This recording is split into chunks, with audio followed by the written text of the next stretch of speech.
Hello, मैं doctor Rahul Bagrecha, hair transplant, facial cosmetic surgeon, maxillofacial surgeon from hair and face surgeon, hair transplant और facial cosmetic centre, Pune से।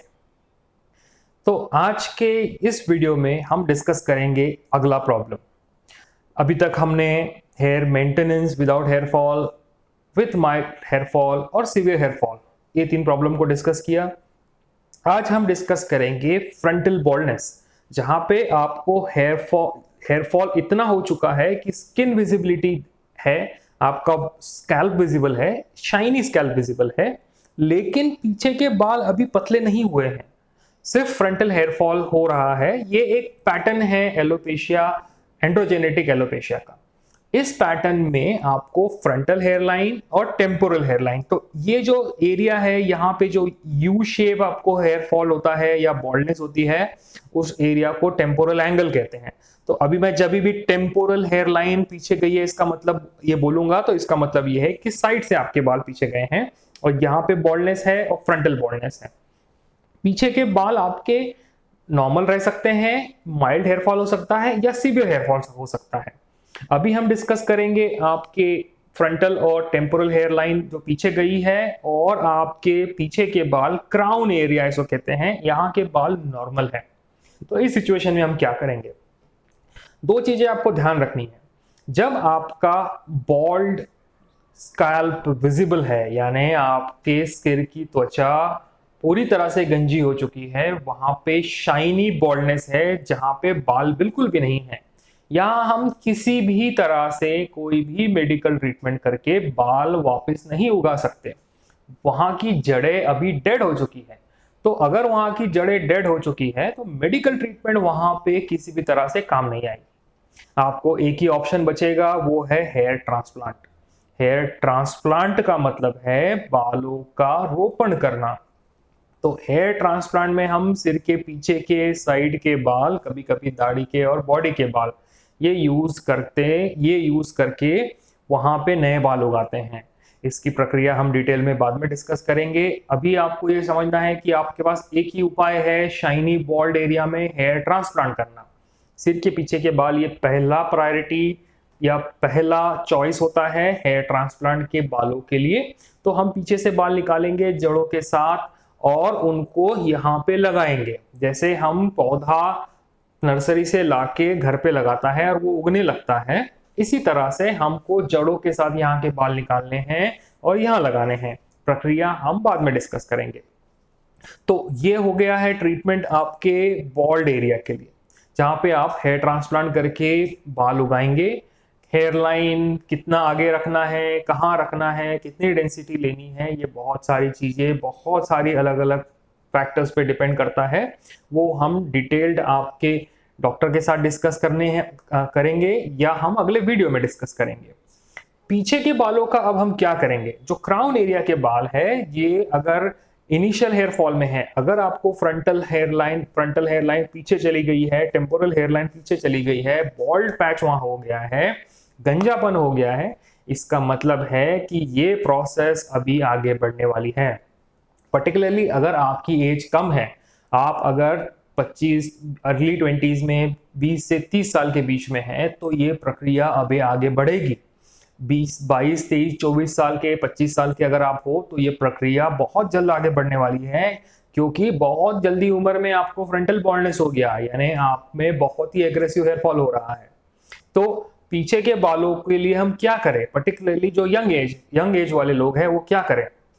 तो आपको अगर baldness हो चुकी है तो ये कंसिडर्ड है या ये निश्चित हो चुका है कि पीछे कुछ बाल आपके झड़े हैं और आपके बाल झड़ने की प्रक्रिया अभी चालू है और पीछे भी ये बढ़ सकती है। बाल दिखने में डेंसिटी वाइज अगर नॉर्मल है, तो ट्रांसप्लांट के साथ साथ आपको पीछे के बालों को बचाना बहुत जरूरी है।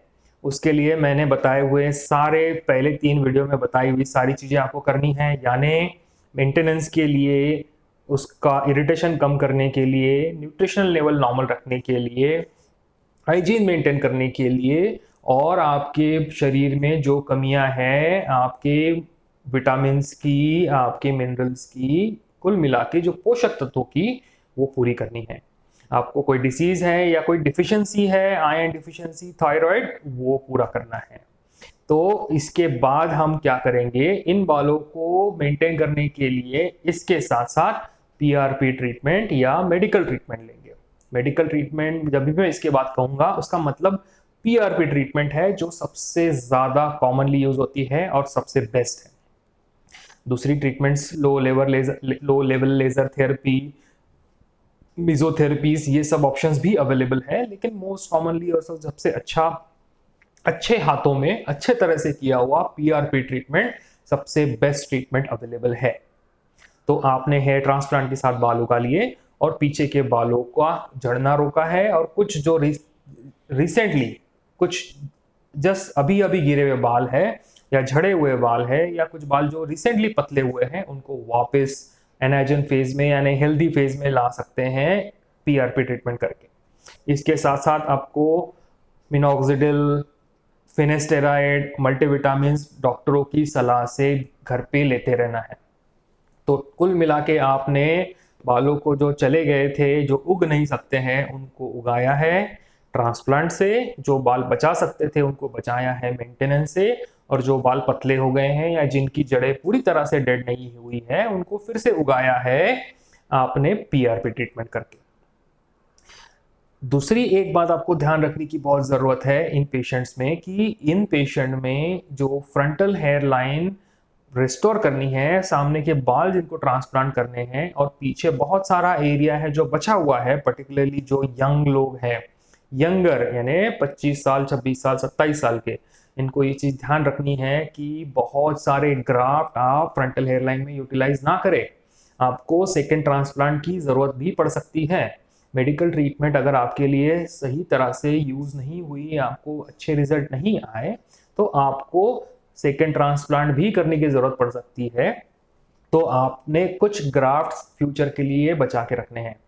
अगर आपको ज़रूरत नहीं पड़ी तो उन ग्राफ्ट का यूज़ आप यहीं इसी एरिया में फिर से डेंसिटी बढ़ाने के लिए यूज़ कर सकते हैं, अगर आपको ज़रूरत है तो या आप चाहिए तो।